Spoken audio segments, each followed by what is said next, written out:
¿Qué tal, queridos hermanos? Es un gusto poder compartir con ustedes esta mañana y compartir la palabra de Dios. Antes de empezar, quisiera agradecer las oraciones que han tenido por nosotros como familia en este tiempo especial ante la partida del abuelito de Mónica. Así que agradecemos mucho sus oraciones, mensajes que nos han enviado y bueno, damos gracias a Dios por ustedes también y su compañía. Quiero compartir con ustedes algo que creo que ninguno de nosotros ha experimentado alguna vez y que es preocupación. No sé si alguno se ha preocupado alguna vez, yo creo que sí, ¿verdad? Todos nosotros nos hemos preocupado, hasta el punto de que también esa preocupación se puede transformar en ansiedad, ¿sí? La ansiedad y la preocupación es algo que Dios no quiere que inquieten al creyente, que sea algo que nos quite la paz, ¿sí?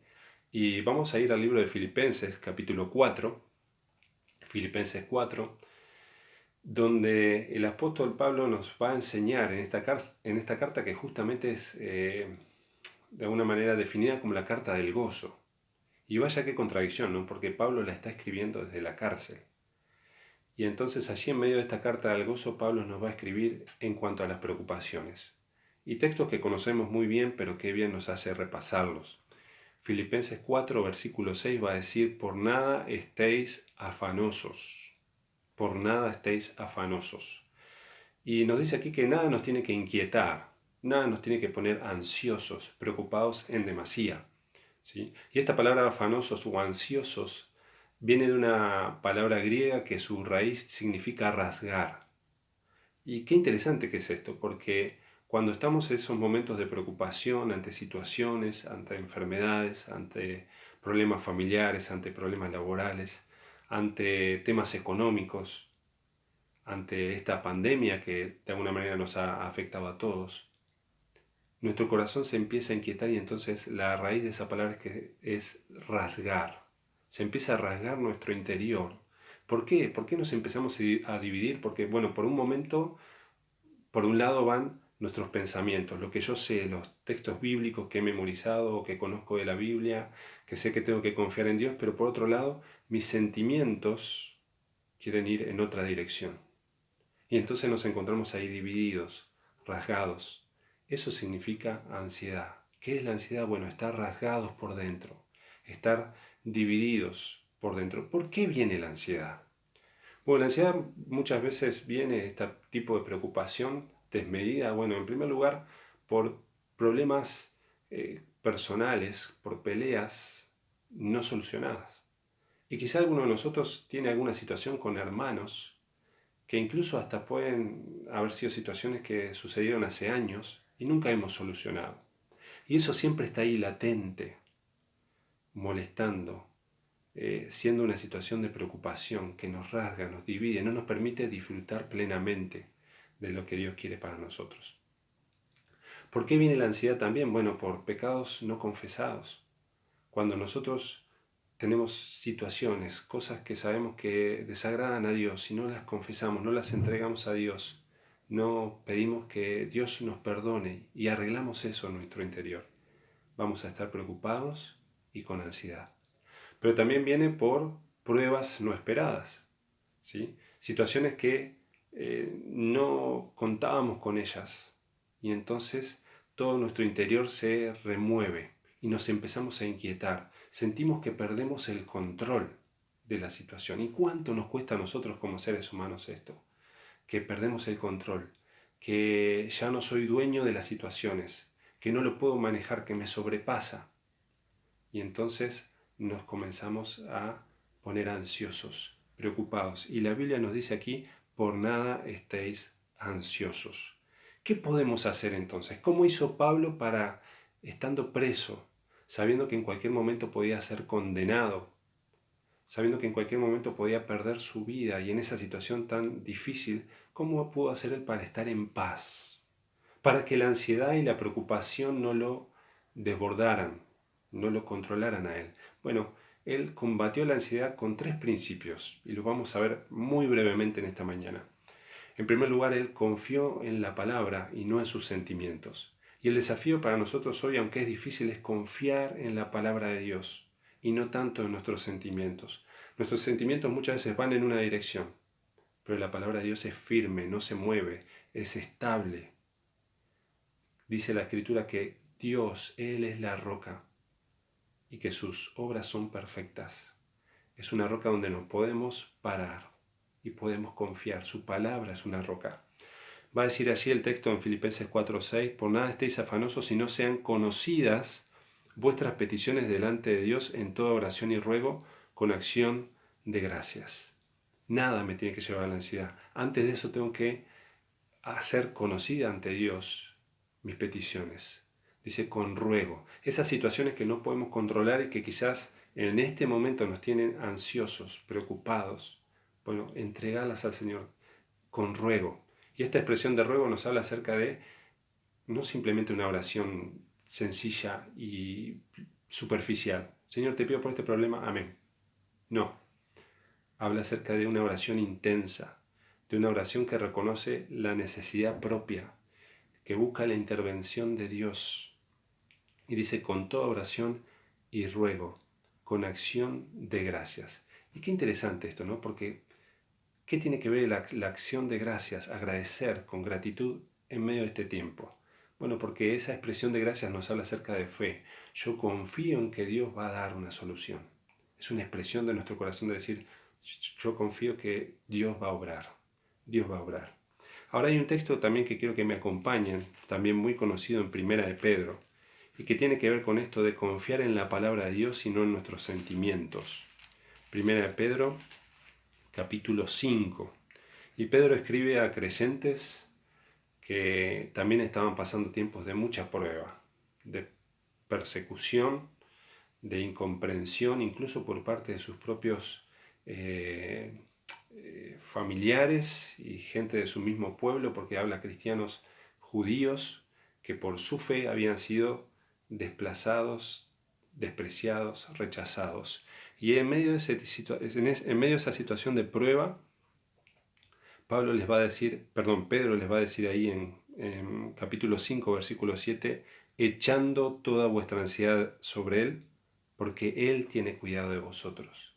Y este es el desafío que nos hace un llamado a confiar en Él, ¿sí? Porque dice, Él tiene cuidado de vosotros. Por eso echa tu ansiedad, tu preocupación, esa carga que tenemos, echala sobre Él, porque Él tiene cuidado de vosotros. Ahora, ¿no te ha pasado que a veces no sentimos que Él esté teniendo cuidado de nosotros?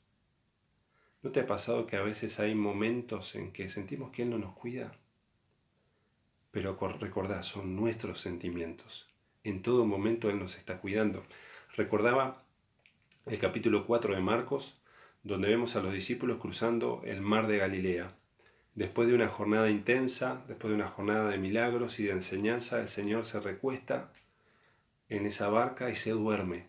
¿Y recordás la historia? Se levanta una tormenta tremenda. Tanto así que agua se metía en la barca y estos hombres experimentados en la pesca, en ese lago que lo conocían como la palma de su mano, empiezan a tener miedo porque sienten que se van a hundir, que se van a ahogar.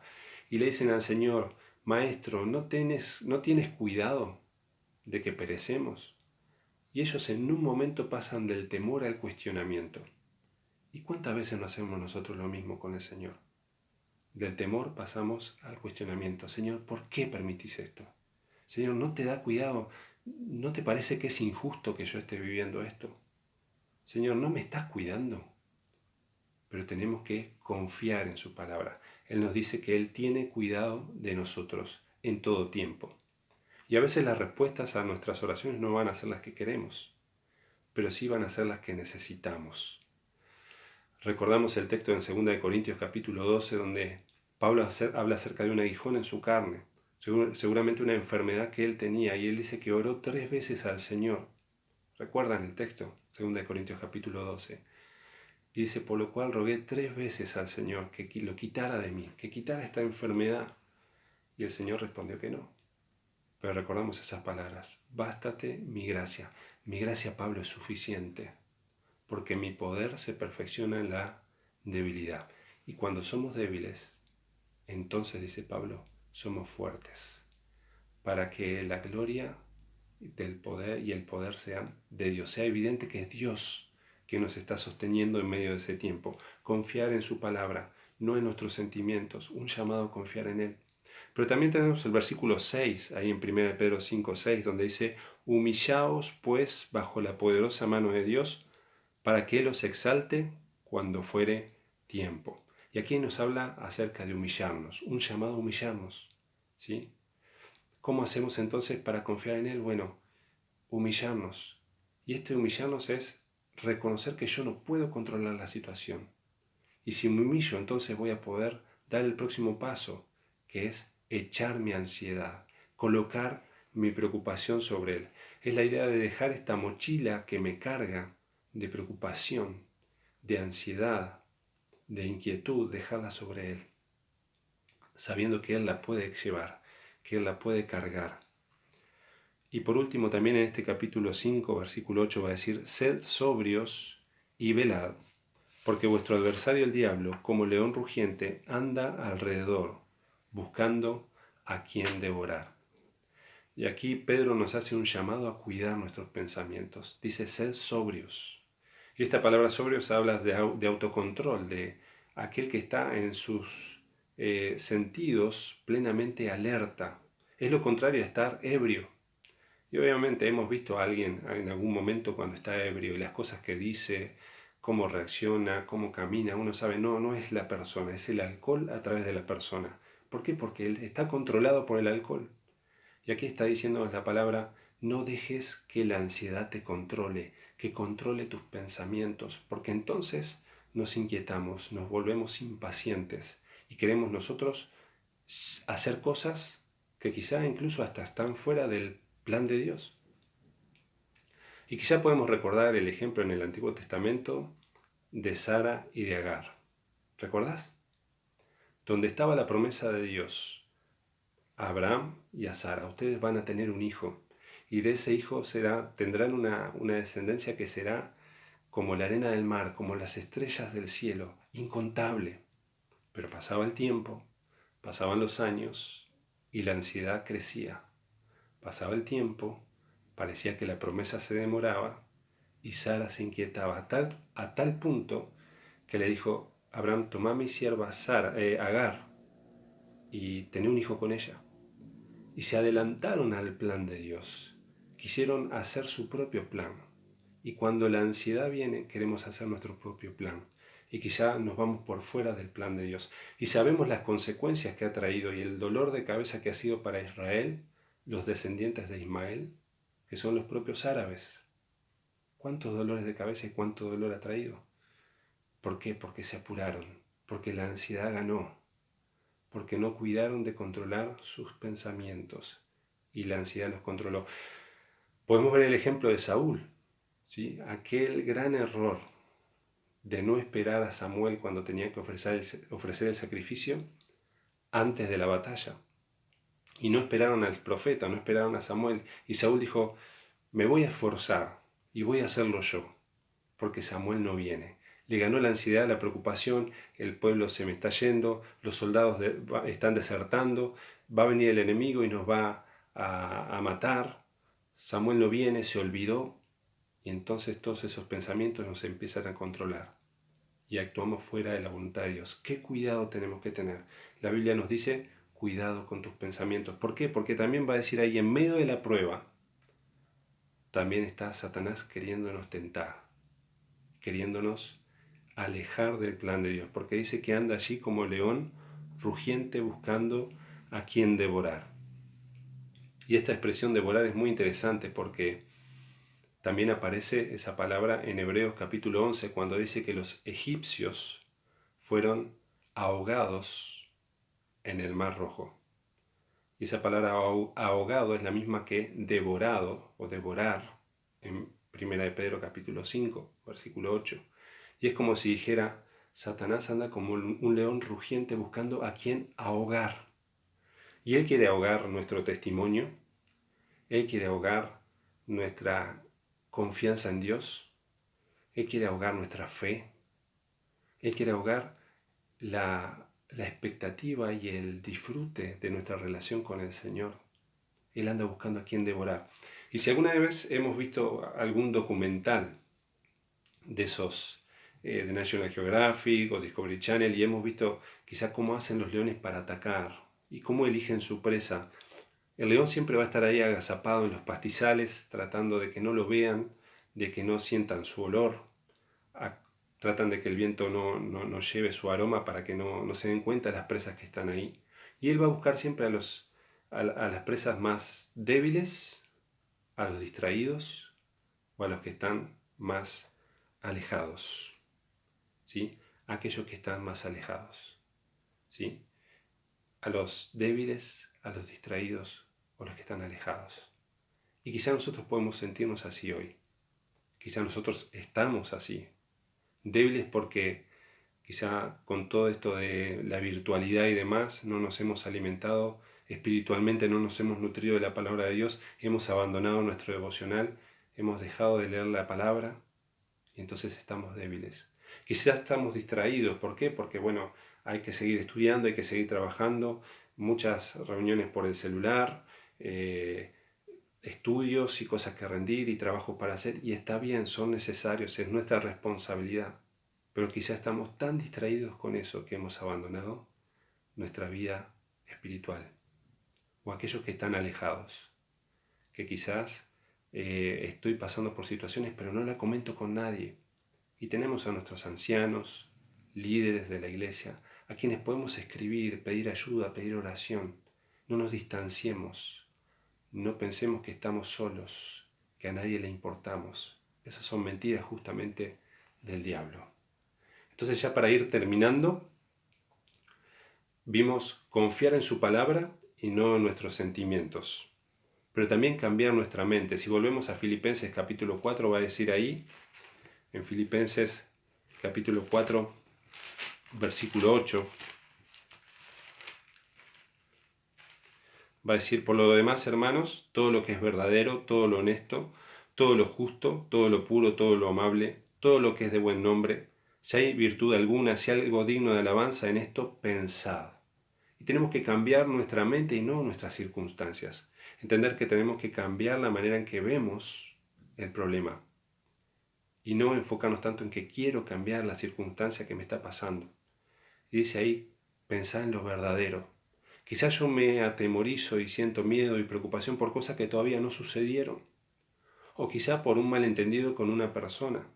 Y no sé si realmente fue así como yo lo estoy pensando. Quizá incluso a veces no pensamos bien de las personas. Aquí dice todo lo honesto, todo lo justo, todo lo puro. Pensemos bien de los demás. No pensemos mal. Va a decir ahí también en versículo 12, Pablo va a decir: sé vivir humildemente, sé tener abundancia en todo y por todo estoy enseñado.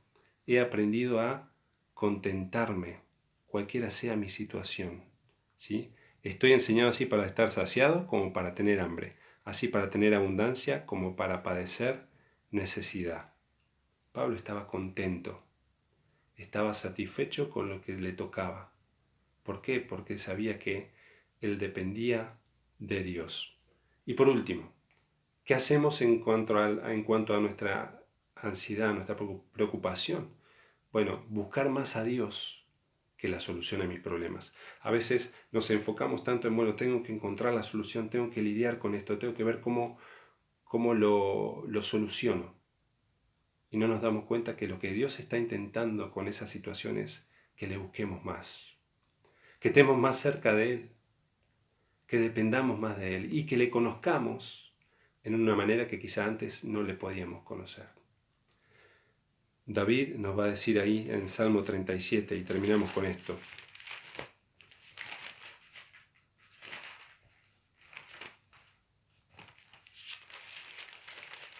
un hermoso salmo que conocemos también. Dice 37, no te impacientes a causa de los malignos, no tengas envidia de los que hacen iniquidad, porque como hierba serán pronto cortados, y como la hierba verde se secarán. Confía en Jehová y haz el bien, y habitarás en la tierra y te apacentarás de la verdad. Deleítate asimismo en Jehová, y Él te concederá las peticiones de tu corazón. Por último va a decir, encomienda a Jehová tu camino, y confía en Él, y Él hará. Dice, encomienda. Esa palabra encomienda es extiende ante Dios las cosas que te están pasando. Como hizo aquel rey, el rey Ezequías, que colocó las cartas. Coloca delante de Dios la situación. Dios, me pasa esto. Confía en Él y Él hará. Cuando entregamos, la promesa de Filipenses 4:7 se cumple. Y el Dios de paz guardará vuestros pensamientos y vuestros corazones en Cristo Jesús. Dios nos quiere dar paz, hermanos. Dios quiere que podamos descansar en Él y en medio de la prueba encontrarnos sostenidos de su mano. Que Dios bendiga su palabra y que Dios nos bendiga a cada uno.